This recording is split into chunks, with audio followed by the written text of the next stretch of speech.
نحمده ونصلی علی رسولہ الکریم۔ السلام علیکم ورحمۃ اللہ وبرکاتہ۔ اعلیٰ حضرت فاؤنڈیشن کی جانب سے عقائد کورس کروایا جا رہا ہے، یہ اس کا 7واں دن ہے۔ اس سے پہلے ہم نے عقائد توحید میں بہت سارے ٹاپک پر گفتگو کی، امید کرتا ہوں کہ آپ کو سمجھ میں آ گیا ہوگا۔ آئیے آج کے ٹاپک کی طرف بڑھتے ہیں۔ عقیدہ توحید ہی ہے یہ، ٹھیک ہے، عقیدہ توحید ابھی ختم نہیں ہوا۔ ہمارا علم بھی اللہ تعالیٰ کا دیا ہوا ہے، کسی کی کیا مجال کہ اللہ کی مرضی کے بغیر کچھ معلوم کر سکے۔ ہمارے پاس جو بھی علم ہے وہ اللہ تعالیٰ کا ہے، ٹھیک ہے۔ آپ نے اکثر و بیشتر دیکھا ہوگا کہ جو سائنسداں ہیں وہ لوگ اپنے آپ کو ایسا سمجھتے ہیں کہ بھئی یہ ہم نے ہی کھوج کی ہے۔ بھئی تم نے نہیں کی، یہ اللہ کی طرف سے جو تمہیں جو طاقت و قوت اور سوچنے و سمجھنے کی صلاحیت ملی تھی، اس کے ذریعے سے تم نے یہ علم حاصل کیا ہے۔ تو یہ علم بھی اللہ ہی کا دیا ہوا ہے، ٹھیک ہے۔ اب اگر تم اس کو غلط طریقے سے استعمال کرو تو تمہارے اوپر ہے، صحیح طریقے سے استعمال کرو تو تمہارے اوپر ہے۔ تو اللہ تعالیٰ کی مرضی کے بغیر کوئی کچھ معلوم نہیں کر سکتا۔ انبیاء و صحابہ و اولیاء جو علم اور غیب کی باتیں جانتے ہیں وہ سب اللہ تعالیٰ کی عطا سے جانتے ہیں، ٹھیک ہے۔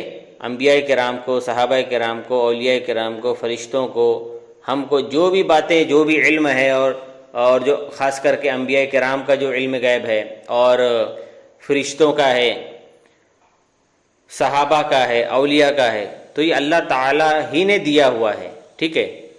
یہ ان کا ذاتی نہیں بلکہ یہ عطائی ہے۔ اللہ تعالیٰ کی قدرت زمین اور آسمان پر غالب ہے۔ اللہ کی حکومت کائنات کے ایک ایک ذرے پر ہے اور کوئی چیز اس کے فرمان سے باہر نہیں۔ اللہ ساری دنیا کی حفاظت سے نہیں تھکتا۔ اللہ اپنی ذات و صفات میں سب سے اونچا ہے۔ اللہ عظمت والا ہے، اللہ کی شان کا کوئی جواب نہیں۔ اللہ تعالیٰ کا دیدار دنیاوی زندگی میں جسم کے ساتھ، مطلب جسم کے ساتھ اپنی جسمانی آنکھوں سے صرف رسول اکرم صلی اللہ علیہ وسلم نے کیا، اور دنیا میں اللہ تعالیٰ کا دیدار حضور صلی اللہ علیہ وسلم کے علاوہ جسمانی طور پر، ٹھیک ہے، جاگتے ہوئے اپنے ماتھے کی آنکھوں سے سوائے حضور صلی اللہ علیہ وسلم کے کوئی نہیں کر سکتا اللہ کا دیدار، ٹھیک ہے۔ مگر آخرت میں ہر مسلمان دیدار کرے گا۔ آخرت میں ہر مسلمان کو اللہ تعالیٰ کا دیدار کرنے کا شرف حاصل ہوگا، اور کچھ اولیاء کرام جو ہیں انہوں نے اللہ تعالیٰ کا دیدار کیا ہے، لیکن وہ خواب میں کیا ہے، ٹھیک ہے، جسمانی اور خواب۔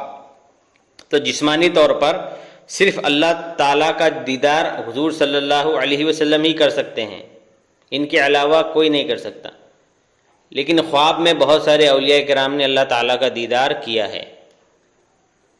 اللہ تعالیٰ ہی حقیقی مددگار ہے۔ انبیاء و اولیاء یا کوئی اور عام انسان جو مخلوق کی مدد کرتے ہیں وہ اللہ تعالیٰ کی دی ہوئی طاقت سے ہی کرتے ہیں۔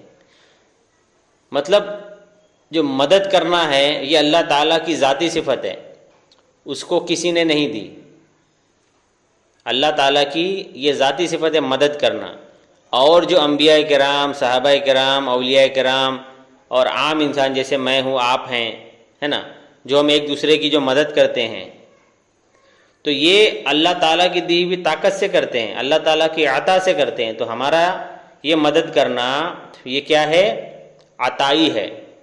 یاد رکھیے یہ بڑا امپورٹنٹ ٹاپک ہے۔